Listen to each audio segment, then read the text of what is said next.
أن يتخذوا عبادي من دوني أولياء إنا أعتدنا جهنم للكافرين نزلا قل هل ننبئكم بالأخسرين أعمالا الذين ضل سعيهم في الحياة الدنيا وهم يحسبون أنهم يحسنون صنعا أولئك الذين كفروا بآيات ربهم ولقائه فحبطت أعمالهم فلا نقيم لهم يوم القيامة وزنا ذلك جزاؤهم جهنم بما كفروا واتخذوا آياتي ورسلي هزوا صدق الله العظيم.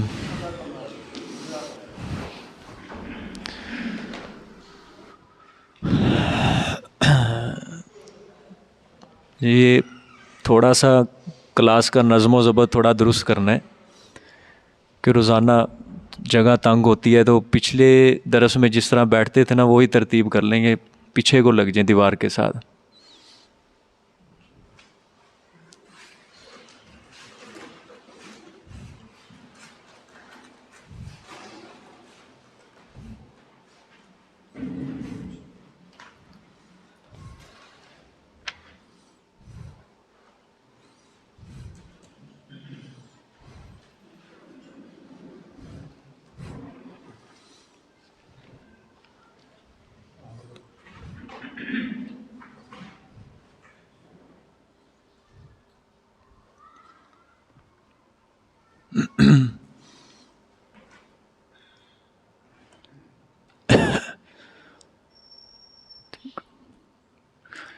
یہ نماز جو ہے 8:45 میرے خیال سے فیصل آباد میں سب سے آخر میں نماز ہماری ہے، تو چلو ہم نے اپنے لحاظ سے جو رکھی ہے لیکن وہ پھر بھی لیٹ ہے، تو یہ آپ کے لیے ہے.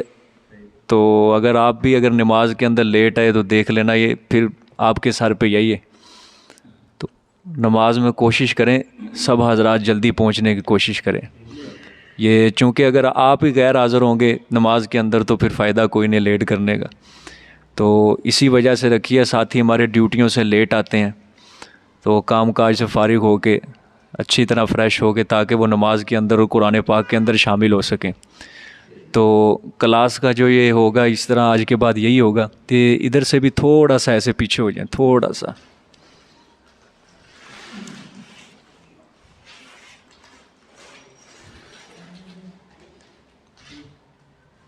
بس.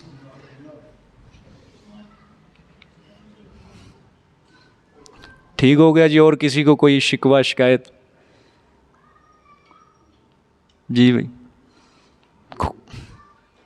کھلے ہو کے بیٹھا کریں، کیونکہ پونا گھنٹہ بیٹھنا تو تنگی کی وجہ سے پھر بھی ٹھیک نہیں ہے، تو کھلے ڈلے ہو کے اس طرح بیٹھ جایا کریں.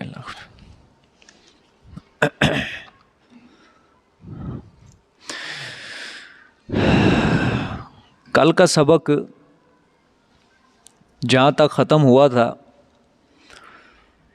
یہاں تک اللہ تعالیٰ نے 4 شبہات کے جواب دیے مشرکین کے. پہلا شبہ اصحاب کہف کے متعلق تھا کہ مشرکین کو شبہ ہوا 309 سال تک وہ سوئے رہے، نہ دھوپ ان کے اوپر اثر کرتی تھی نہ ان کے جسم کو کچھ ہوا، تو معلوم ہوتا ہے کہ ان کو غیبی طاقت حاصل تھی، قدرت حاصل تھی، لہٰذا وہ مشکل کشا حاجت روا ہیں، ان کو وہ پکارتے تھے. دوسرا شبہ ان کو جنات کے متعلق تھا کہ مشرکین جو تھے جنات کی پوجا پاٹ کیا کرتے تھے، غائبانہ حاجات میں پکارتے تھے. جب جنات سے وہ کوئی مدد طلب کرتے تو اللہ تعالیٰ کے تکوینی امور کے تحت اب ان کے کام کاج ہو جاتے. وہ کہتے یہ جو کیا ہے کام یہ جنات نے کیا ہے.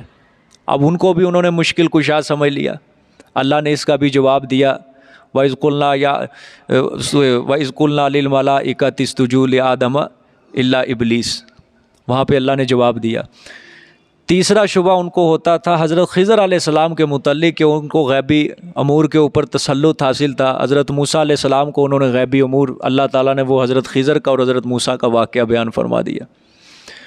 چوتھا شبہ ان کو ذوالقرنین کے متعلق تھا کہ ذوالقرنین نے اتنے بڑے کام کیے، گویا وہ بھی مشکل کشائے حاجت روا ہے، اس کو بھی کوئی طاقت تھی حاصل تھی. اللہ نے اس کا بھی جواب دیا. دیکھو وہ سارے کام کر کے اس نے آخر میں یہی کہا تھا قال ھذا رحمۃ من ربی، کہ یہ ساری رحمتیں قوتیں طاقتیں یہ کس کی طرف سے ہیں؟ اللہ کی طرف سے ہیں. اور میرے رب کا جب وعدہ آ جائے گا تو یہ دیوار جو میں نے کھڑی کی ہے، جو اللہ نے مجھے طاقت دی قوت، جب میرے رب کا وعدہ آ جائے گا تو وہ اس دیوار کو کیا کر دے گا؟ ریزہ ریزہ کر دے گا، ختم کر دے گا. یہ 4 شبہات کے اللہ تعالیٰ نے اس صورت کے اندر جواب دیے. اب یہ آج کا جہاں سے سبق شروع ہو رہا ہے افحسب الذین کفروا، اب یہ آخری رکوع جو ہے اللہ تعالیٰ انہی 4 شبہات کے اوپر اللہ متفرع فرمائیں گے. وہی 4 شبہات کے جوابات جو اللہ تعالیٰ نے دیے ہیں، یہ 4 شبہات کے اوپر اللہ تعالیٰ ان آیات کو کیا کریں گے؟ متفرع فرمائیں گے. اللہ تعالیٰ ان کو فٹ کریں گے، مزید اللہ تعالیٰ وضاحت کے لیے کریں گے کام. ٹھیک ہے، دیکھیں یہ افحسب الذین کفروا ان یتخذوا عبادی من دونی اولیاء، کیا گمان کر لیا انہوں نے، کیا گمان کر لیا انہوں نے جنہوں نے کفر کیا، ان یتخذوا یہ کہ بنا لیں گے وہ عبادی میرے بندوں کو من دونی اولیاء میرے سوا کارساز. ٹھیک ہے، تو ترجمہ دوبارہ دیکھیں. افحسب الذین، آیا پس گمان کر لیا ان لوگوں نے کفروا جنہوں نے کیا کیا؟ کفر کیا. ان یتخذوا یہ کہ بنا لیں گے وہ عبادی میرے بندوں کو من دونی اولیاء میرے سوا کارساز. اب یہ دیکھیں، اب یہ آیت جو ہے پہلے شبے کے اوپر متفرع ہے. پہلا شبہ کن کے متعلق تھا؟ اصحاب کہف کے متعلق تھا. ٹھیک ہے، اور یہ شبہ ثانیہ کے اوپر بھی یہ متفرع ہے. بالتبع شبہ ثانیہ کے اوپر بھی کیا ہے؟ متفرع. شبہ ثانیہ اللہ نے دوسرے شبے کا جو جواب دیا وہ جنات کے متعلق تھا. پہلے شبے کا جو جواب دیا اللہ تعالیٰ نے وہ اصحاب کہف کے متعلق تھا. آپ غور کریں، اللہ نے فرمایا ان لوگوں کو یہ کہ بنا لیں گے، عبادی کا لفظ ہے، میرے بندوں کو میرے سوا کارساز. اللہ نے فرمایا جب اللہ کے نیک بندے اولیاء مشکل کشا حاجت روا متصرف کارساز نہیں بن سکتے تو جنات تو بطریق اولا نہیں بن سکتے. ٹھیک ہے، دونوں شبہات کے اللہ تعالیٰ نے دونوں شبہات کے اوپر اس آیت کو اللہ نے وضاحت پہ بیان فرمایا، متفرع فرمایا ہے کہ جب میرے بندے مشکل کشا نہیں بن سکتے، حاجت روا نہیں بن سکتے، کارساز نہیں بن سکتے، تو جنات تو بطریق اولا نہیں بن سکتے، وہ تو بطریق اولا معبود نہیں بن سکتے. ٹھیک ہے، آیا پس گمان کر لیا ان لوگوں نے جنہوں نے کفر کیا یہ کہ بنا لیں گے وہ میرے بندے کو میرے سوا اولیاء کارساز متصرف مشکل کشا، جو بھی آپ ترجمہ کر لیں اس کا. انا اعتدنا جہنم للکافرین نزلا، بے شک ہم نے تیار کر رکھا ہے جہنم کو انکار کرنے والوں کے لیے نزلا بطور مہمانی. یعنی جہنم ہی ہے کہ ہم نے ان کو تیار کر رکھا ہے ان کی مہمان نوازی کے لیے. ٹھیک ہے، اللہ اکبر. اللہ نے فرمایا ان کافروں نے گمان کر لیا کہ مجھے چھوڑ کر، میری عبادت کو چھوڑ کر یہ میرے بندوں کو کارساز بنا لیں گے، میرے بندوں کو مشکل کشا بنا لیں گے. مطلب یہ ہے کہ جن لوگوں نے فرشتوں کی پوجا پاٹ کی، جن لوگوں نے انبیاء علیہ الصلاۃ والسلام کی پوجا پاٹ کی، حضرت عیسیٰ علیہ الصلاۃ والسلام کی پوجا پاٹ کی، حضرت عزیر علیہ الصلاۃ والسلام کی پوجا پاٹ کی، ان کو کارساز سمجھا، متصرف سمجھا، ان کو سفارشی سمجھا کہ کل قیامت والے دن یہ اللہ کے ہاں ہماری کیا کریں گے؟ سفارش کریں گے. اس وجہ سے وہ ان کو کیا مانتے ہیں؟ معبود مانتے ہیں، مشکل کشا مانتے ہیں. اللہ نے فرمایا انہوں نے گمان کر لیا کہ وہ میرے سوا میرے بندوں کو کارساز بنا لیں گے. اللہ نے فرمایا ایسے مشرکوں کے لیے میں نے مہمانی کے طور پہ جہنم کو تیار کر کے رکھا ہوا ہے. ٹھیک ہے، اللہ اکبر. بھائی دیکھیں، مشرک جو ہے نا، مشرک جب بھی کسی غیر کی عبادت کرتا ہے، غیر اللہ کی عبادت کرتا ہے تو اس کے ذہن کے اندر 2 نظریے ہوتے ہیں. جب 2 نظریے اس کے ذہن کے اندر ہوتے ہیں، تیسرا نظریہ خود بخود پیدا کر لیتا ہے. اللہ کے متعلق ہم 2 نظریے رکھ کے عبادت کرتے ہیں. ایک نظریہ ہوتا ہے ہمارا علم غیب کا، دوسرا نظریہ ہوتا ہے ہمارا مختار کل والا. ہم جو بھی عبادت کرتے ہیں اللہ کے لیے، نماز پڑھتے ہیں، روزہ رکھتے ہیں، جہاد کرتے ہیں، قربانی کرتے ہیں، حج کرتے ہیں، عمرہ کرتے ہیں، کوئی چھوٹی سے چھوٹی نیکی، بڑی سے بڑی نیکی جو بھی ہم اللہ کے لیے کرتے ہیں، ہمارے ذہن کے اندر دو نظریے ہوتے ہیں۔ سب سے پہلا نظریہ ہمارے ذہن کے اندر یہ ہوتا ہے کہ یہ جو نیکی میں کر رہا ہوں، اللہ تعالیٰ میری اس نیکی سے واقف ہے، اللہ تعالیٰ مجھے دیکھ رہا ہے، میں اس کو نہیں دیکھ رہا۔ یا بالفاظ دیگر، جس ہستی کے لیے یہ میں نیکی کر رہا ہوں، میں اسے نہیں دے سکتا، وہ مجھے ہر وقت دیکھ رہا ہے۔ ٹھیک ہے۔ دوسرا نظریہ یہ ہوتا ہے کہ یہ جو نیکی میں کر رہا ہوں، جس ہستی کے لیے، وہ مجھے نفع اور نقصان پہنچانے پر کیا ہے؟ قادر ہے۔ سمجھ آئی ہے؟ یہی دو نظریے جو ہیں، ہمیں اللہ تعالیٰ کے لیے کوئی بھی ہم کام کریں گے، وہ چیز کیا بنتی جائے گی؟ عبادت بنتی جائے گی، نیکی بنتی جائے گی۔ یہ دو نظریے رکھ کے ہم جب نماز پڑھتے ہیں تو نماز کیا بن جاتی ہے؟ عبادت بن جاتی ہے۔ یہ دو نظریے رکھ کے ہم اگر روزہ رکھتے ہیں تو روزہ کیا بن جاتا ہے؟ عبادت بن جاتا ہے۔ یہی دو نظریے رکھ کے جب ہم طواف کرتے ہیں تو طواف کرنا کیا بن جاتا ہے؟ عبادت۔ یہی دو نظریے رکھ کے جب ہم حجر اسود کا بوسہ لیتے ہیں تو حجر اسود کا بوسہ بھی کیا بن جاتا ہے؟ عبادت بن جاتا ہے۔ یہی دو نظریے رکھ کے جب ہم صفا مروہ کی سعی کرتے ہیں تو صفا مروہ کی سعی بھی کیا بن جاتی ہے؟ عبادت بن جاتی ہے۔ یہی دو نظریے رکھ کے جب ہم کسی غیر کے لیے کوئی کام کریں گے تو وہ غیر اللہ کی کیا بن جائے گی؟ عبادت بن جائے گی۔ سمجھ آئیے بات؟ یہی دو نظریے، علم غیب مختار کل، یہی دو نظریے ذہن میں رکھ کے آپ غیر اللہ کے لیے نظر نیاز دو تو وہ کیا بن جائے گی؟ غیر کے لیے عبادت بن جائے گی۔ اور کلمے میں ہم نے کیا اقرار کیا ہے؟ لا الہ الا اللہ، کہ اللہ کے سوا کوئی عبادت کے لائق نہیں ہے۔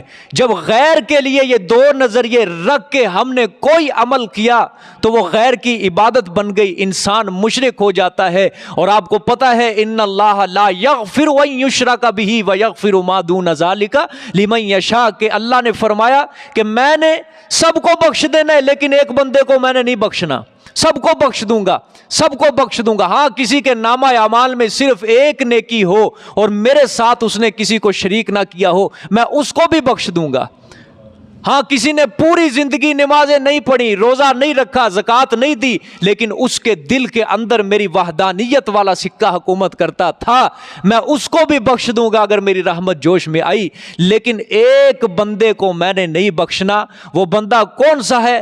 لا یغفر ان یشرک بہ، کہ اللہ نے فرمایا جس نے میری ذات اور صفات کے اندر کسی کو، مخلوق کو، میرے پیارے کو، میرے نبی کو، میرے ولی کو، کسی نیک بزرگ کو شریک کیا ہو، میں نے ایسے بندے کو لا یغفر نہیں بخشنا۔ سمجھ آئی ہے؟ یہ دو نظریے، یہ بات یاد رکھنا، ذہن کے اندر بات بٹھا لینا۔ دو نظریے، دو، علم غیب اور مختار کل، یہی دو نظریے رکھ کے اگر کسی قبر کا طواف کیا جائے گا، وہ اس قبر والے کی کیا بنے گا؟ عبادت بنے گا۔ یہی دو نظریے رکھ کے اگر قبر کا بوسہ لیا جائے گا، وہ بوسہ کیا بنے گا؟ عبادت بنے گا۔ سمجھ آئیے بات؟ یہی دو نظریے رکھ کے، یہ عبادت کی تعریف کے اندر شامل ہے کہ عبادت ہوتی کیا ہے، عبادت کہتے کسے ہیں؟ علماء نے فرمایا عبادت اسی چیز کا نام ہے کہ یہی دو نظریے، یہی دو عقیدے ذہن میں رکھ کے جب ہم اللہ کے لیے کوئی چیز کرتے ہیں، عبادت، کوئی عمل کرتے ہیں، وہ اللہ کی عبادت بنا دیتا ہے۔ غیر کے لیے یہ دو نظریے رکھو گے تو وہ کیا کریں؟ سمجھ آئی ہے؟ اللہ اکبر۔ یہ جو دو چیزیں ہیں نا، اللہ، یہ ذہن میں رکھنا۔ آج آپ دیکھ لیں، کوئی بندہ کسی دربار پہ جا کے کوئی بکرا ذبح کرتا ہے، کوئی مرغا ذبح کرتا ہے، کوئی دیگ دیتا ہے، آپ اسے پوچھو کیوں دیتے ہو؟ وہ سب سے پہلے تمہیں یہی بتائے گا کہ پیر صاحب میرے اوپر دیکھ رہے ہیں، نظر لگا کے بیٹھے ہیں، اگر میں نہیں دوں گا تو میرا پیر میرے کاروبار میں کیا کر دے گا؟ بیڑا غرق کر دے گا، تباہ کر دے گا۔ اگر میں دیتا رہوں گا تو مجھ سے مصیبتیں دور رہیں گی اور میرے گھر میں خیر و برکتیں ہوں گی۔ وہی چیز ہے نا، میرا پیر مجھے دیکھ رہا ہے، حالات سے واقف ہے، یہ جو میں نظر نیاز دے رہا ہوں یہ مجھے دیکھ رہا ہے، میری نظر نیاز سے وہ ہر وقت واقف ہے، جانتا ہے وہ، اگر میں نہیں دوں گا تو وہ کیا کر دے گا؟ بیڑا غرق کر دے گا۔ یہ دودھ دینے والے جتنے بھی ہیں، ہر مہینے کی 11 تاریخ کو یہ دودھ نکالتے ہیں، آپ پوچھو سب سے پہلے ان کا جواب یہی ہوگا، اگر ہم 11ویں نہیں دیں گے تو کیا ہو جائے گا؟ بھینسیں مر جائیں گی، تھن سوکھ جائیں گے، فلاں ہو جائے گا، فلاں ہو جائے گا، اگر ہم دیں گے تو ہماری بھینسیں اور زیادہ دودھ دیں گی۔ یہ نظریے ہے کہ نہیں ہے؟ یہی دو نظریے رکھ کے اگر کسی غیر کے لیے کوئی عمل کیا جائے گا وہ کیا بن جائے گا؟ عبادت بن جائے گا۔ بات سمجھ میں آ رہی ہے کہ نہیں؟ یہی دو نظریے رکھ کے اگر کسی غیر کو سجدہ کیا جائے گا وہ غیر کا کیا بنے گا؟ عبادت بنے گا۔ سمجھ آئی ہے؟ دیکھیں، افحسب الذین کفروا ان یتخذوا عبادی من دونی اولیاء، کیا پس گمان کر لیا ان لوگوں نے جنہوں نے کفر کیا یہ کہ بنا لیں گے وہ میرے بندوں کو میرے سوا کار ساز۔ ایک اور بات یہاں پہ میں نکالتا جاؤں، جو لوگ کہتے ہیں کہ من دون اللہ، قرآن پاک کے اندر جو آیا ہے من دون اللہ، اللہ کے سوا، اللہ کے سوا، وہ کہتے ہیں اللہ کے سوا سے مراد ہے کہ وہ بتوں کی پوجا پاٹ کیا کرتے تھے۔ کس کی پوجا پاٹ؟ مشرکین مکہ کس کی پوجا کرتے تھے؟ بتوں کی پوجا کرتے تھے، ٹھیک ہے، اس لیے وہ مشرک تھے۔ ہم تو بزرگوں کی، قبر والوں کی، ان کی پوجا پاٹ کرتے ہیں، ہم کس طرح مشرک بن گئے؟ ہم تو اللہ کے نیک ولیوں سے مدد مانگتے ہیں، ہم تو اللہ کے نیک ولیوں کو غائبانہ حاجات میں، مشکلات میں پکارتے ہیں، ان کے نام کی نظر نیاز دیتے ہیں، ہم کس طرح مشرک ہو گئے؟ وہ مشرک تو بتوں کی پوجا کرتے تھے۔ آیت کے اندر لفظ ڈھونڈو، لفظ ڈھونڈو، دیکھو اوپر کیا لفظ آ رہے ہیں اندر؟ بولو سارے، عبادی کا لفظ ہے کہ نہیں؟ عبادی کا مطلب بت ہوتا ہے یا بندے ہوتا ہے؟ عبادی عبد سے، عبد کا مطلب کیا ہوتا ہے؟ بت یا بندہ؟ آپ صلی اللہ علیہ وسلم کو قرآن پاک میں عبد کہا گیا ہے کہ نہیں؟ تبارک الذی نزل الفرقان علی عبدہ، بڑی برکت والی ذات ہے وہ کہ جس نے اتارا اپنے بندے پر قرآن پاک کو، ہے کہ نہیں؟ کتنی آیتیں قرآن پاک کے اندر ہم پڑھ کے آئے ہیں یہی کہ اللہ تعالیٰ نے اپنے بندے پر، کہ آپ صلی اللہ علیہ وسلم کو عبد کہا جا رہا ہے۔ تو یہاں بھی عبادی سے میرے بندوں کو میرے سوا اولیاء، کارساز بنا لیا، متصرف بنا لیا، مشکل کشا بنا لیا۔ یہ آیت واضح اس بات کی یہ ثبوت ہے، یہ دلیل ہے کہ وہ جو تھے اتنے پاگل نہیں تھے کہ صرف بتوں کی اپنے ہاتھوں سے کسی پتھر کو تراش کر اپنے سامنے رکھ کے اس کے سامنے ہاتھ جوڑ کے کھڑے ہو جاتے، بلکہ وہ بت کو تراش کر کسی شخصیت کے نام منسوب کرتے تھے، پھر اس کے سامنے کھڑے ہوتے تھے۔ کھڑے تو بت کے سامنے ہوتے تھے لیکن ذہن کس طرف ہوتا تھا؟ شخصیت کی طرف ہوتا تھا۔ سمجھ آئی ہے؟ اگر بتوں کی پوجا پاٹ انہوں نے کرنی ہوتی نا تو وہ بس اسی طرح پہاڑوں سے پتھر اٹھا کے لے آتے، بس تراش دیتے، پہاڑ کی پوجا کر لیتے۔ وہ ایک پتھر کو جو اس نے پوجنا ہے، پہاڑ کی پوجا کر لیتے۔ پتھر تو پھر بھی چھوٹا، پہاڑ تو پھر بھی بڑا، پہاڑ کی پوجا کر لیتے۔ وہ اتنے گئے گزرے تو نہیں تھے، ٹھیک ہے۔ اگر کسی قبر کی پوجا پاٹ ہونی ہوتی تو پورے قبرستان کے اندر ہر کوئی اپنی اپنی قبر کے اوپر لگا لیتا لیبل کہ یہ میرا معبود ہے، یہ میرا معبود ہے، یہ میرا معبود ہے۔ لیکن نہیں، قبرستان کے اندر صرف ایک ہی قبر ہوتی ہے جس کی پوجا پاٹ کی جاتی ہے، بلکہ قبرستان کے اندر نہیں، بلکہ قبرستان سے الگ وہ قبر بنائی جاتی ہے کہ جس کی پوجا پاٹ کرنی ہوتی ہے۔ ذہن میں ہوتا ہے کہ مرنے کے بعد یہ ہمارا مشکل کشا بنے گا، مرنے کے بعد یہ ہمارا حاجت روا بنے گا، پھر اس کی قبر پہ جا کے سجدے کیے جاتے ہیں، پھر اس کی قبر کے نام کے نظر نیاز دی جاتی ہے۔ یہ سارے کام کون کروا رہا ہے؟ یہ شیطان کروا رہے سارے کام۔ سمجھ آئی ہے؟ وگرنہ الگ قبر بنانے کا کیا مقصد تھا؟ ہیں الگ قبر بنائی گئی، اس کی پوجا پاٹ کی گئی۔ آج کل پاکستان میں یہی چل رہا ہے نا کہ نہ اس کو عام قبرستان کے اندر دفن نہ کرو، یہ تو بہت بڑا نیک ہے، ولی اللہ ہے، اس کو الگ دفن کرو تاکہ ہم اس کی پوجا پاٹ کریں، لوگ آئیں، اس کی قبر کی زیارت کریں اور منت منوتی کر کے جائیں، سب کچھ کر کے جائیں، نذرانے تحفے لے کے آئیں۔ اسی وجہ سے تو بنایا جاتا ہے یہ سارا، ٹھیک ہے۔ اللہ اکبر۔ دیکھیں جی، افحسب الذین کفروا ان یتخذوا عبادی من دونی اولیاء، آیا پس گمان کر لیا ان لوگوں نے جنہوں نے کفر کیا یہ کہ بنا لیں گے وہ میرے بندوں کو میرے سوا اولیاء، کارساز۔ انا اعتدنا جہنم للکافرین نزلا، بے شک ہم نے تیار کر رکھا ہے ایسے مشرکوں کے لیے جہنم کو، واسطے کافروں کے لیے، نزلا مہمانی، کہ ہم ایسے مشرکوں کے لیے کیا کریں گے؟ مہمانی تیار کریں گے۔ ایک اور بات ہے، دیکھیں جب یہ دو نظریے ہم غیر اللہ کے لیے کر دیں گے نا، کوئی بندہ یہی تیسرا عقیدہ خود بخود پیدا ہو جاتا ہے، شفاعت قہریہ والا۔ جب اس نے کہنا یہ اللہ کا بہت پیارا ہے، یہ نیک بندہ ہے، یہ صالح بندہ ہے، ہم اس کے نام کی نظر نیاز دیں گے، ہم اس کو غائبانہ حاجات مشکلات میں پکاریں گے، تو پھر تیسرا عقیدہ پیدا ہوگا قیامت والے دن بھی یہ اللہ سے ہمیں چھڑوائے گا۔ قیامت والے دن بھی اللہ سے ہمیں یہ کیا کرے گا؟ چھڑوائے گا۔ اللہ کے آگے سفارش کرے گا، زوری زور سفارش کرے گا، یہ اللہ سے چھڑوائے گا۔ ٹھیک ہے، ہمیں عذاب سے چھڑوائے گا۔ حالانکہ اللہ نے آیت الکرسی میں اس کی صاف تردید کی ہے، من ذا الذی یشفع عندہ الا باذنہ، کون ہے جو اس کے سامنے لب کھولے، کون ہے جس کے اندر اتنی طاقت ہے میرے سامنے سفارش کرنے کی ہے، الا باذنہ، مگر صرف اسی کی اجازت سے۔ جس کو اللہ اجازت دے گا سفارش صرف وہی کرے گا، جس کو اللہ کی طرف سے اجازت نہیں ہوگی وہ بالکل سفارش نہیں کر سکے گا۔ سمجھ آئی ہے؟ آگے دیکھیں جی، قل هل ننبئکم بالاخسرین اعمالا، ہاں یہ آیت ذرا غور سے سمجھے دی۔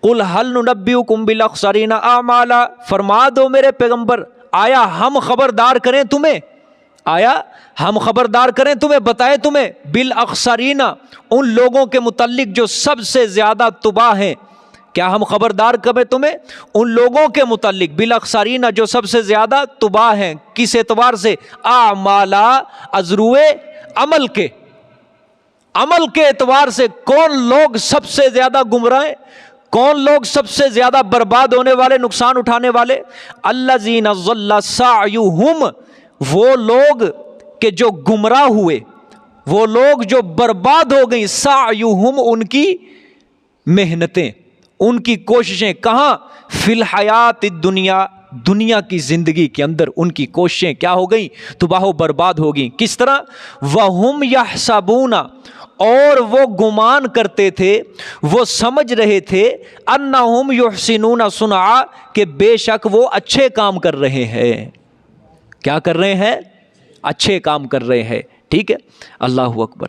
اللہ تعالیٰ نے فرمایا میرے پیغمبر ان لوگوں کو بتائیں جو باتیں بارے اعمال کے خسارہ اور گھاٹے میں ہیں، وہ ایسے لوگ کہ جو دنیاوی زندگی کے اندر ان کے اعمال کیا ہو گئے، برباد ہو گئے۔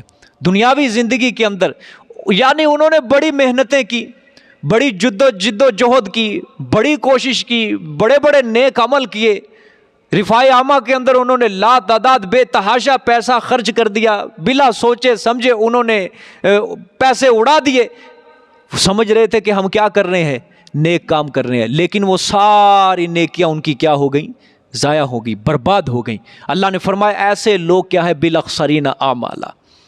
آج جتنے بھی لوگ ہیں جو غیر اللہ کی عبادت کرنے والے ہیں، جو بھی وہ کام کر رہے ہیں، بتاؤ نیکی سمجھ کے کر رہے ہیں یا نہیں کر رہے؟ نیکی سمجھ کے کرتے ہیں نا۔ کوئی بندہ غیر اللہ کے لیے نظر نیاز دیتا ہے، وہ کہتا ہے کہ اس سے اللہ راضی ہوتا ہے، کہ اللہ نے یہ حکم دیا ہے۔ آتا ہے نا قرآن میں بار بار، فمن اظلم ممن افترى علی اللہ کذبا، اس شخص سے بڑا ظالم اور کون ہو سکتا ہے جو اللہ کے اوپر جھوٹ باندھتا ہے۔ مشرکین مکہ بھی یہی کرتے تھے کہ ہم جو غیر اللہ کے علاوہ یہ بزرگوں کی پوجا پاٹ کر رہے ہیں، اللہ نے حکم دیا، اللہ راضی ہوتا ہے کہ میرے بزرگوں کی پوجا پاٹ کر رہے ہیں، میرے بزرگوں کی تعظیم کر رہے ہیں، یا میرے بزرگوں کے نام کی نظر نیاز دے رہے ہیں، اللہ بھی راضی ہوتا ہے۔ آج کے مشرک کا عقیدہ بھی یہی ہے کہ ہم جو بھی قبر والوں کے نام جو بھی کر رہے ہیں، میلے، عرس، قوالیاں، جو بھی ہم کام کر رہے ہیں، اللہ اس سے راضی ہے کہ بزرگوں کی تعظیم ہو رہی ہے، اس کے اندر نیک کام کر رہے ہیں، اور جتنا بھی وہ پیسہ اس کے اندر خرچ کر رہے ہیں نیکی سمجھ کے کر رہے ہیں، لیکن جو بھی کام کریں گے ان کی نیکیاں وہ کیا ہیں، تباہ و برباد ہیں۔ ایک طرف تو وہ کر رہی ہیں الٹے، ایک طرف تو یہ ہے کہ گناہ کو وہ نیکی سمجھ کے کر رہے ہیں، ٹھیک ہے۔ دوسری طرف آپ کو پتہ ہے نماز بھی پڑھتے ہیں، روزہ بھی رکھتے ہیں، حج بھی کرتے ہیں، زکوٰۃ بھی دیتے ہیں، فی سبیل اللہ خرچ بھی کرتے ہیں، لیکن یہ نیکیاں بھی ان کی کیا ہو جائیں گی، ضائع۔ کیوں؟ کیونکہ ان کی جڑ ہی شرکیہ ہے، اور شرک کی وجہ سے سارے عمل کیا ہو جاتے ہیں، برباد ہو جاتے ہیں، ضائع ہو جاتے ہیں۔ مشرکین مکہ نماز پڑھتے تھے، روزہ رکھتے تھے، زکوٰۃ دیتے تھے، اعتکاف بھی بیٹھتے تھے، حج بھی کرتے تھے، سب کچھ کرتے تھے، وہ بھی نیکیاں کرتے تھے، لیکن اللہ نے قرآن میں صاف فرما دیا کہ جو مشرک ہوگا جتنی مرضی بڑی نیکی کر لے، ہم اس کی نیکی اس کے شرک کی وجہ سے برباد کر دیں گے۔ شرک ہے نا، اللہ نے کتنے نبیوں کے نام لیے ہیں، 18 نبیوں کے نام اللہ نے سورۃ اعراف کے اندر گنوائے۔ 18 نبیوں کے نام لے کے اللہ نے فرمایا کہ ہم نے ان کو اپنے نبوت کے لیے چنا تھا، عبادت کے لیے چنا تھا، اگر یہ میرے پیغمبر بھی شرک کرتے تو میں ان کے سارے عمل صالح، ان کی نبوتیں سارے ان سے سلب کر لیتا، ان کے عمل صالح ضائع کر دیتا۔ اتنا گندا گناہ ہے یہ شرک کہ اللہ نے نبیوں کے نام لے لے کے، نبیوں کے نام، یہ اجمالا نہیں بیان فرمایا کہ اگر میرے پیغمبر بھی کرتے، بلکہ نبیوں کے نام لے لے کے اللہ نے فرمایا کہ اگر یہ بھی شرک کرتے میں ان کے اعمال صالحہ بھی کیا کر دیتا، برباد کر دیتا۔ تو عام آدمی اگر شرک کرے گا تو وہ کدھر جائے گا؟ کیا بچ جائے گا اللہ کی پکڑ سے؟ وہ کبھی نہیں بچے گا۔ 2 بار سورۃ نساء کے اندر اللہ نے یہ اعلان فرمایا، 2 بار۔ آپ خود ہی اندازہ لگا لیں کہ اللہ کا اعلان تو ایک بار ہی بڑا ہے، 2 بار ایک ہی سورت کے اندر اللہ فرما رہے کہ میں نے مشرک کو نہیں بخشنا، لا یغفر ان یشرک بہ، میں نے مشرک کو نہیں بخشنا۔ اسی سے اندازہ لگائیں کہ اللہ تعالیٰ کو مشرک کی کتنی نفرت ہے اللہ کو، اور جتنی نفرت اللہ کو مشرک سے ہے اتنی محبت بھی اللہ تعالیٰ کو اپنے موحد بندے سے ہے۔ سمجھ آئی ہے؟ اتنی محبت بھی اللہ کو اپنے موحد بندے سے ہے۔ ایک طرف کوئی بدبخت انسان شرک کر رہا ہے، وہ اللہ کے غضب کو دعوت دے رہا ہے، ایک طرف اللہ کی توحید کے نعرے کوئی بندہ لگا رہا ہے، اللہ تعالیٰ کو خوش کر رہا ہے، وہ بندہ وہ خوش کر رہا ہے بندہ۔ سمجھ آئیے نا بات؟ اللہ اکبر۔ اللہ نے فرمایا میرے پیغمبر فرما دو، کیا ہم خبردار کریں تمہیں ان لوگوں کے متعلق جو برباد ہونے والے ہیں؟ تو وہ برباد ہیں کسے؟ ازروئے اعمال کے، ٹھیک ہے؟ اللہ زین ضل سعیہم، وہ لوگ کہ گمراہ کہ برباد ہوگی ان کی کوششیں، کہاں؟ دنیا کی زندگی میں، اور وہ گمان کرتے رہے کہ بے شک وہ کیا کر رہے ہیں، اچھے اچھے کام۔ اچھا شرک بھی ایک طرف کر لو، یہ تو ایک طرف۔ بدعت بھی جو ہے نا، بدعت یہ بھی نیکی کا روپ دھار کے آتی ہے۔ جو بندہ بھی بدعت کا کام کرتا ہے اس کے ذہن میں بھی کیا ہوتی ہے بات کہ میں یہ نیکی کر رہا ہوں، کیا کر رہا ہوں؟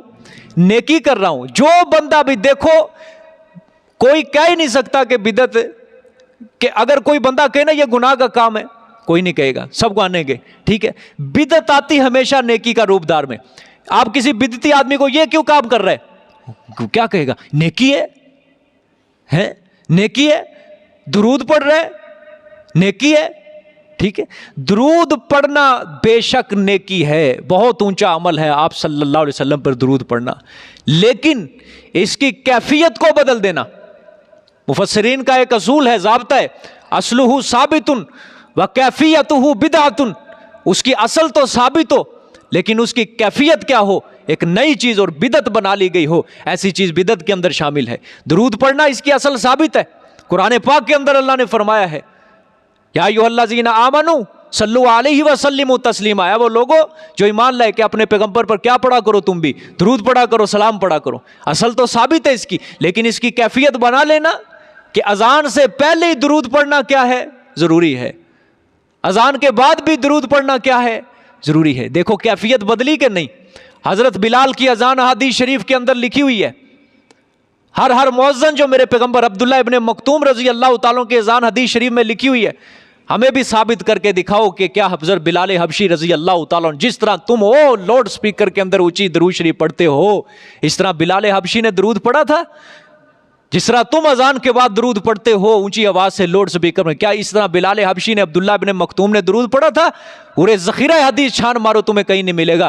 یہاں یہ درود شریف جو ہے بہت اونچا عمل ہے، ثابت ہے، اصلہ ثابت، لیکن وکیفیتہ بدعۃ، اس کی کیفیت کیا ہے؟ بدعت ہے۔ درود کا کوئی منکر نہیں ہے، ہم تو کہتے ہیں جو درود کا منکر ہے وہ کافر ہے، قرآن کی آیت کا کیا کرے گا؟ وہ انکار کرے گا۔ سب پڑھ لو صلی اللہ علیہ وسلم، لیکن اس کی کیفیت بدل دینا یہ کیا ہے؟ بدعت ہے۔ اصال ثواب، دیکھو بدعت جو ہے نا، بدعت ہر انسان اس کو نیکی سمجھ کے کرتا ہے، جو بھی بدعتی آدمی اس کو نیکی سمجھ گیا۔ آپ کو کہ یار یہ کیوں کام کر رہی ہے، تو دین کے اندر نیا کام، وہ کہے نیکی کر رہا ہوں، سب سے پہلے آپ کے اوپر یہی فتویٰ لگے گا تو گستاخ ہے، بدبخت، تو درود کا منکر ہے۔ ہمیں بھی لوگ کہتے ہیں اسی طرح درود کے منکر ہیں، درود کے منکر ہیں۔ درود کے منکر نہیں ہے، یہ جو تم نے کیفیت بنائی ہوئی ہے ہم اس کے منکر ہیں، یہ صحابہ سے ثابت نہیں ہے، یہ میرے پیغمبر صلی اللہ علیہ وسلم سے ثابت نہیں ہے، یہ قرآن کا دیا ہوا طریقہ نہیں ہے، یہ سنت رسول صلی اللہ علیہ وسلم کا طریقہ نہیں ہے، یہ تابعین کے دور میں نہیں تھا، یہ تبع تابعین کے دور میں نہیں تھا، ائمہ مجتہدین مفسرین محدثین کے دور میں نہیں تھا، یہ 14ویں صدی کے اندر تم نے یہ ساری کیفیتیں بنائی ہوئی ہیں۔ بات سمجھ میں یہی ہے؟ اللہ اکبر۔ اسی طرح بھائی یہ اصال ثواب ہے، ثابت ہے، مانتے ہیں ہم اس کو، اس کی اصل ثابت ہے، سنت رسول صلی اللہ علیہ وسلم سے اصال ثواب ثابت ہے۔ آپ صلی اللہ علیہ وسلم نے فرمایا جو مرے ہوئے لوگ ہوتے ہیں اپنے سے پچھلے لوگوں کے تحفوں کے بارے میں وہ انتظار کرتے ہیں کہ کب ہمارے پچھلے ہمارے لیے کوئی چیز پڑھ کے، کوئی ہمارے اللہ کے راستے میں چیز پہ کوئی خرچ کر کے ہمیں صالح ثواب پہنچاتے ہیں، وہ ہر وقت اس انتظار میں رہتے ہیں، لیکن جب ان کو کوئی تحفہ مل جاتا ہے پچھلے لوگوں سے، وہ خوش ہو جاتے ہیں، خوش ہو جاتے ہیں۔ صالح ثواب ثابت ہے، اصلہ ثابت، لیکن وکیفیتہ بدعۃ، اس کی کیفیت کیا ہے؟ بدعت ہے۔ آج صالح ثواب کی جو ان لوگوں نے کیفیت بنائی ہوئی ہے، ہم اس کے منکر ہے، ہم اس کے کیا ہے؟ منکر ہے، کہ یہ جو کیفیت ہے سنت سے ثابت نہیں، یہ جو کیفیت ہے یہ صحابہ کرام سے ثابت نہیں، یہ کیفیت نہ تابعین کے دور میں تھی نہ تبع تابعین کے دور میں تھی۔ کس حدیث کے اندر لکھا ہے، کس حدیث کے اندر لکھا ہے کہ میت کے تیسرے دن سارے رشتہ دار دوست اکٹھے ہو کے صالح ثواب کرو؟ لاؤ کوئی ایک حدیث پیش کر دو ہمیں بھی، ایک حدیث، کیونکہ نیکی کے لیے آپ صلی اللہ علیہ وسلم کی، اللہ کی مہر ہونا نیکی کے اوپر کیا ہے؟ ضروری ہے نا، وہ آپ صلی اللہ علیہ وسلم کی مہر لگنی ضروری ہے، یا اللہ تعالیٰ کی مہر لگنی کیا ہے؟ ضروری ہے۔ اگر مہر نہیں ہوگی، اپنی طرف سے نیکی ایجاد کی جائے گی، وہ نیکی نہیں ہوگی، وہ بدعت ہوگی، ایک دین کے اندر نئی چیز ہوگی۔ لاؤ ہمیں بھی دو۔ ساتواں کرتے ہو، لاؤ کوئی حدیث پیش کرو جس طرح یہ کیفیت بنائی گئی ہے کہ پورا اعلان کیا جاتا ہے، اشتہار لگائے جاتے ہیں، فون کے اوپر ایک دوسرے کو دعوت دی جاتی ہے، اور جو اس کے اندر نہ آئے اس کو تنقید کی جاتی ہے، اس کو تانے دیے جاتے ہیں، تشنیع کی جاتی ہے، تو بدبخت ہے، تو پاگل ہے، تو نہیں آیا، تو فلاں، یہ وہ، تو لاؤ ہمیں بھی ثابت کر کے دو، کوئی ایک حدیث لے آؤ۔ 10واں کرتے ہو، 21واں کرتے ہو، 40واں تو بہت مشہور ہے، لاؤ ہمارے پاس کوئی حدیث لے کے آؤ کہ ایک حدیث ذخیرہ حدیث سے ثابت کر دو، ایک بھی حدیث کہ صالح ثواب کے لیے 40واں کرنا ضروری ہے، مردے کو بخشوانا اسی طرح مردہ بخشا جائے گا، وگرنہ نہیں بخشا جاتا۔ لے کے آؤ ہمارے پاس حدیث، ہم بھی اپنے مقتدیوں کو کہیں گے کرو بھی تم بھی 40ویں شروع۔ انشاءاللہ قیامت کی صبح تک کوئی دلیل پیش نہیں کر سکے گا، قیامت کی صبح تک کوئی دلیل پیش نہیں کر سکے گا۔ سورج اپنا راستہ بدل لے گا، چاند اپنا راستہ بدل لے گا، لیکن انشاءاللہ کوئی حدیث ایسی آپ کے سامنے نہیں آئے گی، کوئی نہیں۔ ہاں للو پنجو سگرے کبرے ملا ملو کے اس طرح کر دیں گے، لو جی یہ صالح ثواب ثابت ہے، یہ دیکھو، تیجے ثابت کر دیں گے، ستویں ثابت کر دیں گے، ٹھیک ہے، لیکن سیدھی حدیث مانگو اس سے۔ جو مولوی قائل ہے نا اس کو سیدھی حدیث، ان کا نہیں تیسرا تو کہتا ہے نا تیسرا، تیسرے پہ حدیث ثابت کر، 7ویں پہ حدیث ثابت کر۔ تمہیں صالح ثواب کی تو حدیثیں سنائیں گے، اس کو کوئی ہم قائل ہیں، ہم صالح ثواب کے منکر نہیں ہیں، ہم آپ کی کیفیت کے منکر ہیں۔ یہ جو آپ نے کیفیت بنائی ہوئی، ہمیں اس کے اوپر دلیل دو بابا، یہ تیسرا، یہ 7واں، یہ 10واں، اس کے اوپر دلیل دو، وگرنہ یہ صالح ثواب کے تو ہم اتنے قائل ہیں۔ بدبختو، تم تو کہتے ہو تیسرے دن ہی ثواب پہنچتا ہے، تم تو کہتے ہو 7ویں دن پہنچتا ہے، تم تو کہتے ہو 10ویں کو پہنچ، تم کہتے ہو 21ویں کو پہنچتا ہے، تم کہتے ہو 40ویں کو۔ ہم کہتے ہیں جب مرضی، دن کو، رات کو، جس گھنٹے میں، جس منٹ میں، جس مہینے میں، جس سال میں، کوئی دن مخصوص نہیں، کوئی وقت مقرر نہیں۔ ہاں زوال کے وقت نماز حرام ہے، ٹھیک ہے، لیکن اس وقت بھی اگر تم قرآن کی کوئی آیت پڑھ کے، اللہ کے قرآن کی کوئی آیت پڑھ کے یہ نیت کر لو، یا اللہ ہمارے مرے ہوئے کو اس کا ثواب پہنچا دے، اللہ تعالیٰ کوئی لمحہ ضائع کیے بغیر تمہاری ان ارواح کو فوراً ثواب پہنچا دیں گے۔ ہم کہاں منکر ہیں، ہم تو تم سے بھی زیادہ قائل ہیں۔ منکر تو تم ہو جو تم نے کہا ہے تیسرے کو بس پہنچتا ہے ثواب، چوتھے کو نہیں پہنچتا، 7ویں کو پہنچتا ہے، 8ویں کو نہیں پہنچتا، 10ویں کو پہنچتا ہے، 11ویں کو نہیں پہنچتا۔ ہاں پتہ نہیں اب کتنے کتنے یاد ہوں گے۔ مجھے تو یہ میاں صاحب نے بتایا کہ 40ویں کے لیے کارڈ چھپنے لگ گئے ہیں، کارڈ چھپتے ہیں، میرج ہال کے اندر 40واں کیا جاتا ہے، دعوتیں دی جاتی ہیں، آجو کسی میت کا ولیمہ ہو رہا ہے۔ یہ مرنے کو بھی انہوں نے کیا بنا لیا، ایک فیشن بنا لیا ہے۔ مرنا بھی انسان کے لیے بہت مشکل ہو چکا ہے۔ اس مولوی کو اتنی شرم نہیں آتی کہ انسان جو ہے، انسان اللہ تعالیٰ انسان کو تکلف کے اندر نہیں ڈالتے۔ وہ بدبخت، وہ بیچارہ مر گیا، دنیا سے چلا، اس کی تو اب جان چھوڑ دے، کیا کرے گا تو اس کے اندر نکال کے اس کے مال۔ اب دیکھو یہ تیجا جو کیا جاتا ہے، 7واں کیا جاتا ہے، بعض علاقوں کے اندر میت کی جائیداد سے یہ کام کیا جاتا ہے۔ اس کی جائیداد جو ہوتی ہے، اس کی جائیداد کے اندر سے یہ تیجا ہو رہا ہے، 7واں ہو رہا ہے، 10واں ہو رہا ہے، 40واں ہو رہا ہے۔ سچی سچی بات بتانا، جائیداد کس کی ہے؟ وہ ورثاء کی ہے۔ ایک وارث کی بھی رضامندی نہ ہو تو وہ میت کا جو مشترکہ ترکہ ہے کہیں استعمال کرنا جائز نہیں ہے۔ کسی وارث کی رضامندی کے بغیر کوئی اس کا ترکہ کسی کام کے اندر بھی استعمال کرنا، چاہے رفاع عامہ کے اندر، کوئی جائز نہیں ہے، حرام ہے وہ۔ لیکن آج کل کیا چل رہا ہے؟ اچھا چلو یہ تیجا ہوتا ہے، ساتواں ہوتا ہے میت کے اصحال ثواب کے لیے، کن لوگوں کو دینا چاہیے؟ یہ غربا کو دینا چاہیے. لیکن وہاں کون بیٹھے ہوتے ہیں؟ بڑی بڑی مچھوں والے بیٹھے ہوتے ہیں، گاڑیوں کے اندر آتے ہیں، غربا کے حصے وہ کھا جاتے ہیں سارے. غریب بیچارے منہ دیکھتے رہ جاتے ہیں. غریبوں کو تو دھکے مار مار کے نکالا جاتا ہے نا. اسی طرح ہے نا، کیا ہے صرف اپنا سکہ اس وقت بھی انسان ریاکاری کے اوپر لگا ہوتا ہے. کسی مرنے کے اوپر بھی وہ تیجا کر رہا ہے، ساتواں کر رہا ہے، دسواں کر رہا ہے، وہ بھی کیا کر رہا ہے؟ ریاکاری کر رہا ہے. دیکھو جی ہم نے اپنے مرنے والے کے لیے کیا کیا کچھ کیا ہے. ہم نے دیکھو کیا کیا غریبوں کے اندر، اور اس کے اندر عجیب و غریب رسمیں بھی چلی ہوئی ہیں. کل شریف ہے، ٹھیک ہے، تیجا ہے، ساتواں ہے، کیلے کو بھی آدھا کر کے دیتے ہیں. اس کی آج تک نہیں سمجھ آئی. کوئی حکمت آج تک نہیں سمجھ آئی اس کی کہ اس کے کیا قصور ہے اس پھل کا. اس کو تو پورا رکھ دو اس کے آگے بیچارے گی. سمجھ آئی ہے؟ چنے دیتے ہیں. کہاں لکھا ہوا ہے کہ چنے دو اصحال ثواب کے لیے؟ کیا حکمت ہے؟ کوئی بیان نہیں کا. مکھانے دیتے ہیں. کیا حکمت ہے؟ کوئی پتہ نہیں، آج تک کوئی نہیں بتا سکا. پتہ نہیں، صرف اپنی طرف سے ساری باتیں. کوئی حدیث نہیں، کوئی دلیل نہیں، کوئی قرآن پاک کی آیت نہیں. جو جدھر لگا ہوا ہے لگا ہوا ہے، جو جدھر لگا ہوا ہے لگا ہوا ہے. یہ صرف مولویوں نے اپنا پیٹ چمکانے کے لیے خدا کی قسم یہ ساری باتیں ایجاد کیا ہے. ساری باتیں اس طرح ادھر بیٹھ کے اتنی عوام کے اندر آپ کو یہ مسئلہ بتانے والا کوئی مولوی نہیں ملے گا انشاءاللہ. اور میں الحمدللہ اسی لیے بتا رہا ہوں کہ ہمیں الحمدللہ کسی کے چندے کے اوپر ہم نہیں پلتے. الحمدللہ اللہ اپنا دے رہا ہے سب کچھ.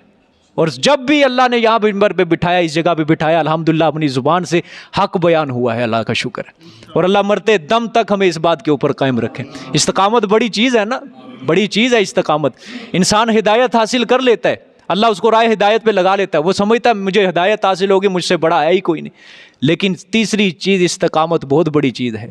اس کی اللہ سے دعا کرتے رہنا چاہیے کہ شیطان کبھی بھی اس کو پھسلا سکتا ہے. یا اللہ مجھے اس رستے کے اوپر استقامت عطا فرما. یہ دعا ہے نا، دعا یہ لکھی ہوئی ہے، اس کو ہر کوئی زبان نہیں یاد کرے. یہ آپ کے لیے میں نے لکھی ہے. ربنا لا تزغ قلوبنا بعد اذ ہدیتنا. یا اللہ ہدایت کے بعد ہمارے دلوں کو ٹیڑھا نہ کرنا. سورۃ آل عمران کی دعا ہے. یہ میرا ہر مقتدی، ہر ساتھی یہ دعا کو یاد کرے.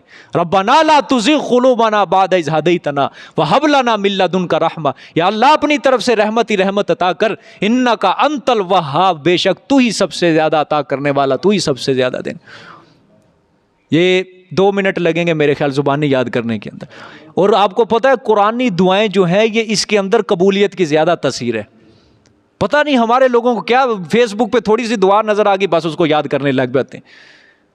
حالانکہ وہ نہ حدیث سے ثابت ہے، پتہ نہیں کس کی لکھی ہوئی دعا ہوتی ہے. اور بس وہ دعا نہیں پڑھتے، اس کا عنوان پڑھتے ہیں، بیوی کے فرما بردار ہونے کی دعا. یہ دعا پڑھتے ہیں. دعا سے کوئی تعلق نہیں ہے ان کو. ٹھیک ہے، ہاں یہ دعا پڑھو گے تمہارے گھر میں دولت کی پری آ جائے گی. یہی دعا سے کوئی تعلق نہیں ہے، عنوان ہے اوپر. 3 دن کے اندر تمہاری بیوی تمہارے آگے جھک جائے گی. اچھا 3 دن کے اندر؟ واہ جی واہ. بس وظیفہ بنا لیو، روزانہ 1100 مرتبہ اس کی تسبیح کرو، دیکھنا بیوی تمہارے آگے جھک جائے گی. اور کچھ نہیں ہے، دعا سے کوئی تعلق نہیں. یہ دعائیں، یہ قرآنی دعائیں، یہ انبیاء علیہ الصلوۃ والسلام کی زبانوں سے نکلی ہوئی دعائیں ہیں. اور ان کو تو اللہ نے کبھی رد ہی نہیں کیا تھا، یہ تو قبول ہی تھی. ان دعاؤں کو یاد، کون سی کس کے متعلق دعائیں میرے سامنے رکھو، انشاءاللہ قرآن نے وہ دعا ذکر کی ہے. سورۃ آل عمران کا شروع والا حصہ پڑھو، آخر والا حصہ پڑھو، سارا دعاؤں سے بھرا پڑا ہے. سورۃ بقرہ کے اندر اکثر حصہ دعاؤں سے بھرا پڑا ہے. سمجھے؟ سورۃ یوسف کے اندر ایک دعا گزری ہے، وہ دعا یاد کرو. حضرت آدم علیہ الصلوۃ والسلام کی توبہ کے متعلق دعا ربنا ظلمنا انفسنا وان لم تغفر، وہ دعا یاد کرو، پڑھا کرو ان دعاؤں کو صبح و شام. ان دعاؤں کا آیت الکرسی کا زیادہ سے زیادہ اہتمام کرو. آپ کو پتہ ہے آیت الکرسی کی کتنی زیادہ فضیلت آئی ہے حدیث شریف کے اندر. ایک روایت کے اندر آتا ہے حضرت عمر کا مقابلہ ہوا کسی جن کے ساتھ. اس جن نے کہا کہ اگر تو نے مجھے بچھاڑ دیا نا، میں تجھے ایسا وظیفہ دوں گا جس سے ہم جنات کی جماعت ڈر جاتی ہے. حضرت عمر کی کشتی ہوئی، جن ہار گیا. اس کو وظیفہ بتانا پڑا کہ ایک واحد آیت الکرسی ہے کہ جہاں یہ پڑھی جائے اللہ تعالیٰ اس کے قریب ہمیں نہیں جانے دیتا، قریب نہیں جانے دیتا. آیت الکرسی پڑھو، اس کا اہتمام کرو. ہر نماز کے بعد جو آیت الکرسی پڑھتا ہے، آپ صلی اللہ علیہ وسلم نے فرمایا اس کے درمیان اور جنت کے درمیان صرف ایک فاصلہ موت ہے، یہ رہ جاتا ہے بس. وگرنہ موت کے بعد وہ سیدھا کہاں پہنچ جاتا ہے؟ جنت کے اندر. سمجھ آئیے؟ تو خیر میں بات کر رہا تھا، یہ جو ہے نا یہ بدعت جو ہے یہ ہمیشہ نیکی کا روپ دار کی آتی ہے۔ اچھا لوگ ہمیں کہتے ہیں حرج کیا ہے، حرج کیا ہے اس کے اندر، ہم یہ کام کر رہے ہیں حرج کیا ہے؟ بہت بڑا خدا کی قسم حرج ہے اس کے اندر۔ جو بندہ بدعت کا کام کرتا ہے وہ بتلانا چاہتا ہے اس نیکی کا میرے پیغمبر کو نہیں پتا چلا تھا۔ کیا خیال ہے؟ اس نیکی کا رسول صلی اللہ علیہ وسلم کو نہیں پتا چلا تھا، وہ بتانا چاہتے ہیں اپنی زبان سے اس نیکی کا صحابہ کو بھی نہیں پتا چلا تھا، وہ بتانا چاہتا ہے کہ اس نیکی کا تابعین کو نہیں پتا، تبع تابعین، اس نیکی کا 1400 سال کے بعد مجھے پتا چلا ہے، مجھے پتا، وہ بتانا چاہتے ہیں۔ امام مالک رحمۃ اللہ علیہ نے اتنی سخت بات لکھی ہے، فرماتے ہیں جو بندہ بدعتی ہے وہ بزبان حال کہنا چاہتا ہے کہ رسول اللہ صلی اللہ علیہ وسلم نے ہم تک احکام رسالت پہنچانے کے اندر خیانت کی ہے، بتانا چاہتا ہے۔ بدعت کوئی حرج نہیں ہے، بہت بڑا حرج ہے، بہت بڑا حرج ہے۔ حضور صلی اللہ علیہ وسلم نے فرمایا جو بندہ بدعتی ہوگا، میرے دین کے اندر ایک نئی بات ایجاد کرے گا، وہ بندہ جہنم کے کتوں میں سے کتا ہوگا۔ اتنی سخت وعیدیں ہیں بدعت کے اوپر، اتنی سخت وعیدیں ہیں۔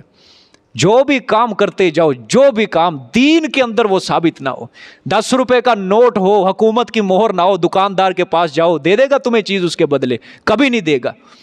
کوئی نیکی کا کام ہو بڑے سے بڑا، لیکن اس کے اوپر اللہ اور اس کے رسول کی مہر نہ ہو، سمجھ آئی ہے، وہ اللہ کے نزدیک وہ نیکی قابل قبول نہیں ہے، کوئی قابل قبول نہیں ہے اللہ کے، وہ مردود ہوگی۔ وہ طریقہ سنت میرے پیغمبر صلی اللہ علیہ وسلم کی چلے گی، بس سنت کے مطابق جو کام ہے وہ کرو، وہ اس کے اوپر ثواب ملے گا۔ باقی کسی جو بھی جتنی مرضی بڑی کوئی ادا اپنا لو اور اس کے اوپر دین کا لیبل لگا لو، اللہ کے نزدیک وہ مردود ہوگی۔ حضرت عائشہ رضی اللہ تعالیٰ عنہ سے صاف روایت ہے، صحیح ہے ان کی روایت ہے، بخاری مسلم میں، حضرت عائشہ نے فرمایا کہ آپ صلی اللہ علیہ وسلم نے فرمایا جس نے ہمارے اس دین کے اندر کوئی نئی بات ایجاد کی فہو مردود ہے، وہ مقبول ہی نہیں ہے اللہ کے دربار کے اندر، سمجھ آ رہی ہے؟ تو یہ دیکھیں وہ نیکی کرنے والا کیا سمجھتا ہے، دیکھیں آیت کے اندر وَهُمْ يَحْسَبُونَ أَنَّهُمْ يُحْسِنُونَ صُنْعًا، کہ وہ کیا گمان کرتے ہیں کہ بے شک وہ کیا کر رہے ہیں، اچھے اچھے کام کر رہے ہیں، اچھے اچھے کام کر رہے ہیں۔ کوئی بدعتی، کوئی اصالہ ثواب کے لیے تیجا ستما، وہ کہتا ہے ہم اچھے اچھے کام کر رہے ہیں۔ کوئی شرکیہ مشرک، کوئی انسان کوئی رفاع عامہ کے اندر پیسہ خرچ کر رہا ہے، وہ کیا کہتا ہے ہم اچھے اچھے کام کر رہے ہیں۔ سمجھ آئیے کہ نہیں بات؟ اللہ اکبر، اللہ بچائے ایسی خرافات سے، ایسی بدعات سے۔ ہمیشہ ان دو گناہوں سے ضرور اللہ سے پناہ حاصل کیا کرو، ایک شرک سے اور ایک بدعت سے۔ یہ بہت سنگین گناہ ہے۔ شرک جو ہے وہ تو ساری نیکیوں کو ضائع کر دیتا ہے، برباد کر دیتا ہے۔ بدعت سنگین گناہ ہے، اس کے اوپر بڑی بڑی سخت وعیدیں آپ صلی اللہ علیہ وسلم کی۔ ٹھیک ہے، دیکھیں آگے، اولئک الذین کفروا بآیات ربہم، یہی وہ لوگ ہیں جنہوں نے کفر کیا ساتھ اپنے آیات، اپنے رب کے ساتھ، آیات اپنے رب کی کے۔ ٹھیک ہے، اللہ اکبر، ولقائہ، اور ملاقات اپنے رب کی کے، یعنی قیامت کا انکار کیا ان لوگوں نے۔ فحبطت اعمالہم، پس برباد ہو گئے ان کے اعمال۔ ٹھیک ہے، شیطان ہے نا، شیطان یہ بعض اوقات کوئی نیکی کا کام انسان کر رہا ہے نا، اس کے دل میں وسوسہ ڈال کے اس نیکی کے کام کو اس کے لیے باعث عذاب بنا دیتا ہے۔ اس کی سب سے بڑی دلیل ہے ریاکاری۔ کوئی انسان کوئی نماز پڑھ رہا ہے تو اس کے دل میں ریاکاری ڈالے گا، اپنے سجدوں کو لمبا کر اور لوگ تجھے بڑا دیکھ رہے ہیں۔ قرآن پاک کی تلاوت کر رہے ہیں، قرآن پاک کی تلاوت کو اور لمبا کر، اونچی اونچی آواز سے پڑھ، خوبصورت پڑھ، ریاکاری اس کے دل کے اندر ڈالے گا۔ اور ریاکاری آپ کو پتہ ہے اللہ کو پسند نہیں ہے۔ آپ صلی اللہ علیہ وسلم نے فرمایا یہ بھی شرک ہے، کیونکہ عمل کس کے لیے کرنا ہے؟ اللہ، وہ غیر اللہ کے لیے عمل کر رہا ہے۔ ٹھیک ہے، وہ سمجھ رہا ہے میں کیا کر رہا ہوں، اچھا کام کر رہا ہوں، لیکن حقیقت کے اندر وہ نیکی والا کام ہی اس کے لیے کیا بن جائے گا؟ باعث عذاب بن جائے گا، باعث عذاب بن جائے گا۔ ٹھیک ہے، دیگ کھولتے ہیں لوگ، دیگ کھولتے ہیں آج پورے محلے کے اندر، چونک کے اندر رکھ کے بانٹتے ہیں۔ کیا ہے یہ ساری ریاکاریاں؟ یہ ساری ریاکاریاں کیا ضرورت ہے اتنے لوگوں کو دکھانے کے لیے؟ ٹھیک ہے، اور کئیوں نے تو مخصوص کیے ہوئے ہیں دن، میں نے اس دن ضرور دینا ہے، میں نے اس دن ضرور دینا ہے، بس اپنا چرچا بنایا ہوا ہے کہ دیکھو جی ہم یہ کام کرتے ہیں، ہم یہ کام، ہم فلانے بزرگ کی یاد کے اندر، ہم فلانے بزرگ کی یاد کے اندر یہ کام کر رہے ہیں۔ یہ سارے وہ گمان کرتا ہے کہ ہم کیا کر رہے ہیں، اچھے کام کر رہے ہیں، لیکن اللہ تعالیٰ کہتے ہیں ہم اس کے سارے عمل کیا کر دیں گے؟ برباد کر دیں گے، ضائع کر دیں گے میں ایسے بندوں کے عمل. ہاں، اور ایسے لوگوں کے یہ تو دنیا کا ہے نا یہ نتیجہ، فَحَبِطَتْ أَعْمَالُهُمْ، اس کے اعمال ہم کیا کر دیں گے؟ برباد کر دیں گے. لیکن آخرت میں اللہ اکبر، فَلَا نُقِيمُ لَهُمْ يَوْمَ الْقِيَامَةِ وَزْنًا، پس نہیں قائم کریں گے واسطے ان کے قیامت کے دن کوئی وزن، ان کے لیے میزان بھی قائم نہیں ہوگا. اللہ نے فرمایا اللہ اکبر، میزان، ترازو، تکڑی یہ بھی ہم قائم نہیں کریں گے. کیوں؟ کیونکہ مشرک انسان ہوتا ہے، ان کے شرک کی وجہ سے ان کے اعمال تو دنیا کے اندر کیا ہو گئے؟ ضائع ہو گئے، بلکہ وہ نیکی کا کام بھی ان کے لیے کیا بن گیا؟ الٹا ہی گناہ بن گیا. ان کے شرک کی وجہ سے، ان کے شرک نے ان کے سارے عملوں کو کیا کر دیا؟ ضائع کر دیا. اب قیامت والے دن کے پاس ہے کیا؟ برائیاں ہی برائیاں ہیں، ہر جگہ برائیاں ہی برائیاں ان کے پاس، نیکی تو ہے نہیں. حالانکہ میزان تو قائم کیا جائے گا نیکیوں کا اور برائیوں کا اندازہ لگانے کے لیے کہ کس کی نیکیاں زیادہ ہیں، کس کی برائیاں زیادہ ہیں. لیکن یہ جو کافر ہوں گے، مشرک ہوں گے، کہ جو سمجھتے رہے دنیا کے اندر ہم اچھے اچھے کام کر رہے ہیں، لیکن وہ حقیقتاً ان کے کام سب برے تھے، ان کے شرک کی وجہ سے سارے کام تباہ ہو گئے. ان کے لیے میزان نہیں رکھا جائے گا، یہ ڈائریکٹ بلا کسی تاخیر کے یہ سیدھا جہنم کے اندر جائیں گے. سمجھ آئی ہے؟ کوئی حساب و بلا حساب و کتاب یہ جہنم.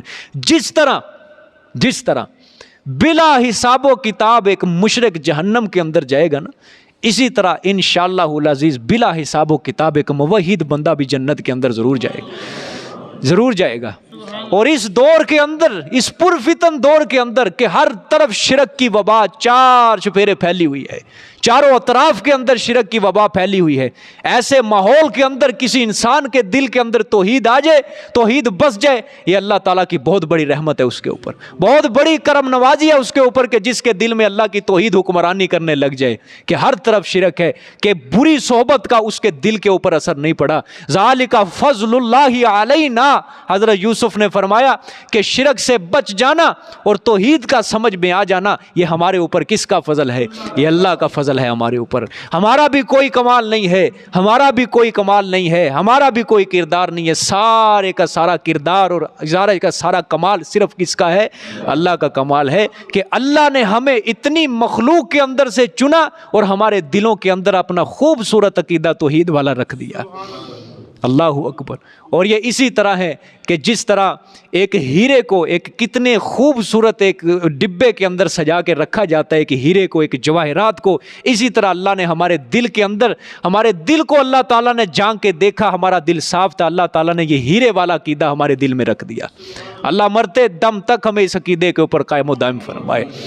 سمجھ آئی ہے؟ اللہ مرتے دم تک ہمیں قبر کے اندر جائیں یہی عقیدہ لے کے جائیں، دن قیامت کے اٹھیں یہی عقیدہ لے کر اٹھیں. جس طرح حدیث شریف کے اندر آتا ہے، جب یہ قیامت والے قرآن پاک کے اندر بھی آتا ہے، جب یہ قبروں سے اٹھوں گے تو اللہ کی تسبیح اور تحمید ان کی زبانوں پہ جاری ہوگی.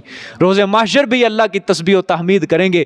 انشاءاللہ روز محشر بھی جائیں گے تو یہی عقیدہ ہمارے دلوں کے اندر ہوگا. اور جب یہ توحید والا عقیدہ ہمارے دلوں کے اندر ہوگا، اللہ روز قیامت بھی ہمیں اپنے عرش کے سائے تلے جگہ ضرور دے گا. اللہ تعالیٰ وہاں ہمیں رسوا نہیں کرے گا. وَلَا خَوْفٌ عَلَيْهِمْ وَلَا هُمْ يَحْزَنُونَ، کہ میرے جو نیک بندے ہوں گے، توحید والے بندے ہوں گے، نہ ان کے اوپر خوف ہوگا اور نہ ہی وہ غمگین ہوں گے. عرش کے سائے تلے اللہ تعالیٰ جگہ دے گا. اور انشاءاللہ العزیز پل صراط سے اللہ ہمیں آسانی سے گزار دے گا. ساری اللہ کی مدد آخر تک ہوگی اور قرآن پاک بھی ساتھ ساتھ ہوگا. یہ جس کو آپ سامنے رکھ کے پڑھ رہے ہو، یہ قرآن بھی قیامت والے دن ہمارے ساتھ ساتھ ہوگا. یہ کہیں بھی ہمیں رسوا نہیں ہونے دے گا. اور جس کو یہ صحبت مل جائے، جس کا ساتھی قرآن بن جائے، وہ کبھی بھی رسوا نہیں ہو سکتا، کبھی بھی. سمجھ آئی ہے؟ کیونکہ یہ ایسا وفادار ساتھی ہے کہ حضور صلی اللہ علیہ وسلم کی زبان سے نکلے ہوئے الفاظ ہیں، جھگڑا کرے گا، یہ جھگڑا کرے گا اپنے صاحب کے بارے میں، کیا کرے گا؟ جھگڑا کرے گا. اور جس نے دنیا کے اندر اس کو نہ سمجھا، نہ پڑھا، اس کو صرف مردے بخشواتا رہا، صرف یہ کچہریوں کے اندر اپنے سروں پہ اٹھاتا رہا، صرف سال کے بعد جب بیٹی کو رخصت کیا اس کے سر کے اوپر رکھ دیا، کھول کے نہ دیکھا اس کے اندر کیا، ایسے شخص کو یہ قرآن نہیں چھوڑے گا. اللہ سے جھگڑا کرے گا، یا اللہ اس نے استعمال کیا مجھے، پہلی بات تو اس نے پڑھا نہیں دنیا کے اندر، اور مجھے اگر اس نے پکڑا بھی، استعمال بھی کیا تو غلط استعمال کیا، یا اللہ اس کو میری آنکھوں کے سامنے جہنم کے اندر ڈال اس کو. سمجھ آئی ہے؟ اور اللہ اس کا جھگڑا کیا کر لے گا؟ قبول کر لے گا، رد نہیں کرے گا. اللہ اس کا جھگڑا رد نہیں کرے گا. سمجھ آئی ہے؟ اللہ کو کتنا یہ خوبصورت منظر لگتا ہوگا. کیا خیال ہے؟ ساری مسجدیں اس وقت بند ہیں یا نہیں بند؟ تالے لگے ہوئے ہیں, چوری نہ ہو جائے, ٹوٹی نہ کھول کے لے جائے کوئی, ہے مشینہ نہ چک کے لے جائے, ٹھیک ہے. لیکن جامع مسجد صدیق اکبر اللہ کی توحید کے لیے کیا ہے, کھلی پڑی ہے, سمجھ آئی ہے. اور آباد ہے, آباد ہے. آسمان والوں کے لیے یہ ستارے ہیں, یہ جس طرح زمین والوں کے لیے وہ ہمارے لیے وہ آسمان کے ستارے ہیں, اسی طرح آسمان والوں کے لیے یہ ستارے ہیں.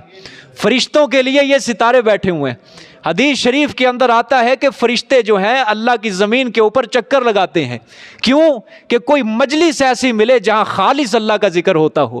جہاں ان کو خالص اللہ کا ذکر ملتا ہے تو وہ اس مجلس کو گھیر لیتے ہیں فرشتے. ہو سکتا ہے کہ اتنے بندے نہ ہوں جتنے ہمارے ادھر فرشتے بیٹھے ہو, سمجھ آئی ہے. کیونکہ حدیث شریف کے الفاظ ہیں نا, جھوٹے تو نہیں ہو سکتے. اللہ کی رحمت برس رہی ہے یا نہیں برس رہی؟ یہ تھوڑی رحمت ہے کہ عشاء کی نماز کے بعد ساری مسجدیں بند ہے, یہ سارے اللہ کا قرآن سمجھنے کے لیے بیٹھے ہوئے ہیں. کیا اللہ نہیں خوش ہوتا ہوگا؟ کہیں تاش کھیلا جا رہا ہے, کہیں جوا کھیلا جا رہا ہے, کہیں انٹرنیٹ چل رہا ہے, کہیں فحاشی عام ہے, کہیں بے حیائی عام ہے, اور اللہ تعالیٰ خوش ہوتا. کیا پتا اللہ نے اپنا عذاب تمہاری وجہ سے روکا ہوا ہو. کیا پتہ ہے محلے کے اوپر, علاقے کے اوپر, شہر کے اوپر اللہ تعالیٰ کی رحمت تمہاری وجہ سے برس رہی ہو. ہو سکتا ہے نا کہ تمہارا یہ پڑھنا پڑھانا, تمہارا اللہ کی توحید کے لیے یہ بیٹھنا, مشقت اٹھانا, یہ اللہ کے عذاب کے اندر یہ رکاوٹ بنا ہو. ایک طرف اللہ کا غضب اوپر اٹھ رہا ہو بے حیائیوں کو دیکھ کے لوگوں کی, اور دوسری طرف اللہ تعالیٰ کی رحمت جوش مار رہی ہو. نا بابا, یہ میرے نیک بندے پڑھ رہے ہیں. اور اللہ تعالیٰ کو برے لوگوں کی ضرورت بھی نہیں ہے, اچھے لوگوں کی اللہ کو کیا ہے ضرورت ہے. قیامت کی نشانیوں میں سے نشانی حضور صلی اللہ علیہ وسلم نے فرمایا, قرب قیامت برے لوگ زمین کے اوپر باقی رہ جائیں گے, نیک لوگوں کو اللہ تعالیٰ اپنے پاس بلاتا جائے گا. اور آج دیکھ لو دن بہ دن اچھے لوگ جاتے جا رہے ہیں دنیا سے. اور حضور نے فرمایا زمین کے اوپر کھائی ہوئی بھوسی کھجور کی طرح لوگ باقی رہ جائیں گے, بے حیا لوگ باقی رہ جائیں گے. اور دیکھ لو آج جو بے حیائی کے اندر شامل ہے, بے حیائی زیادہ ہے, زنا زیادہ ہے, برائیاں زیادہ ہیں, شرک زیادہ ہے, وہ ایک طرف. لیکن تھوڑے لوگ ہیں جو اللہ کو خالص ماننے والے ہیں, تھوڑے لوگ ہیں جو اللہ کی توحید کو اپنی زبانوں سے نکالنے والے ہیں. لیکن یہی لوگ اللہ کو کیا ہیں, پسند ہے. اللہ کو 313 ہی پسند ہوتے ہیں, 1000 نہیں پسند ہوتے. اللہ کو 700 پسند ہوتے ہیں, اللہ کو 3000 پسند نہیں ہوتے. چند لوگ ہی پسند ہوتے ہیں اللہ تعالیٰ کو, بس اسی کی وجہ سے وہ زمین کیا ہوتی ہے, آباد ہوتی ہے. وگرنہ اللہ تعالیٰ کا عذاب تو کب کا آ چکا ہوتا. سمجھ آئیے کہ نہیں بات؟ تو یہ ہر وقت اللہ تعالیٰ کا شکر ادا کیا کرو. یا اللہ تیرا شکر ہے, تیرا شکر ہے, ہمیں تو نے ہمیں راہ ہدایت پر استقامت عطا فرمائی ہے. یا اللہ اسی عقیدے کے ساتھ ہمارے دم کو نکالنا, اسی عقیدے کے ساتھ. اور یاد رکھنا, یہ جب عقیدہ توحید تمہارے دلوں کے اندر ہوگا, جب تمہارے جسم سے روح نکلے گی تو صرف اتنا درد ہوگا جتنا مکھن سے بال نکالا جاتا ہے. جتنا مکھن سے کیا نکالا جاتا ہے, بال. کوئی انگلی کو بھی پتہ نہیں چلتا انسان کی کہ میں نے کوئی چیز نکالی ہے, یہ چیز پکڑی ہے, میری چیز انگلی سے کوئی چیز چھوئی ہے, مس ہوئی ہے.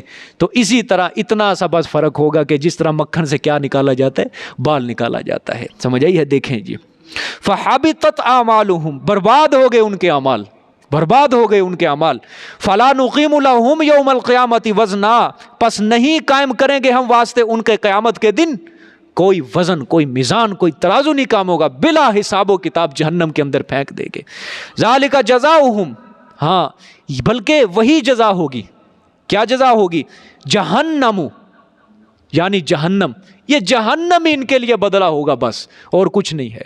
ٹھیک ہے, بما کفروا, کیوں؟ بس اب اس کے جو انہوں نے کیا کیا, کفر کیا.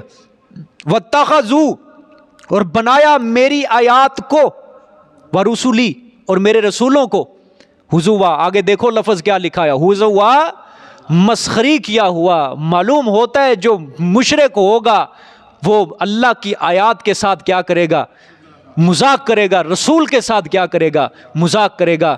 اور یاد رکھنا اس کے اندر ورسلی حضوا کے اندر ایک اور چیز شامل ہے. سنت کا مذاق جو اڑائے گا گویا وہ پیغمبر کا کیا کر رہا ہے, مذاق اڑا رہا ہے. اس کے اندر یہ بھی ہے چیز شامل. جو سنت کا مذاق اڑائے گا وہ رسول اللہ, کیونکہ سنت کس کا طریقہ ہے, پیغمبر صلی اللہ علیہ وسلم کا طریقہ ہے نا. اور حضور کا جو دیا ہوا طریقہ ہوتا ہے گویا وہ اللہ کا دیا ہوا طریقہ ہے. وما آتاکم الرسول فخذوہ وما نہاکم عنہ فانتہوا, اللہ نے سورۃ حشر میں فرمایا جو کچھ میرا پیغمبر تمہیں دے دے اسے لے لو, اور جس چیز سے منع کر دے اس کو کیا کر لو, رک جاؤ اس سے. امام احمد بن حنبل سے کسی نے سوال کیا, حضرت داڑھی قرآن کے اندر ہے, ثابت کرو کہ اللہ نے داڑھی رکھنے کا حکم دیا ہو. امام احمد بن حنبل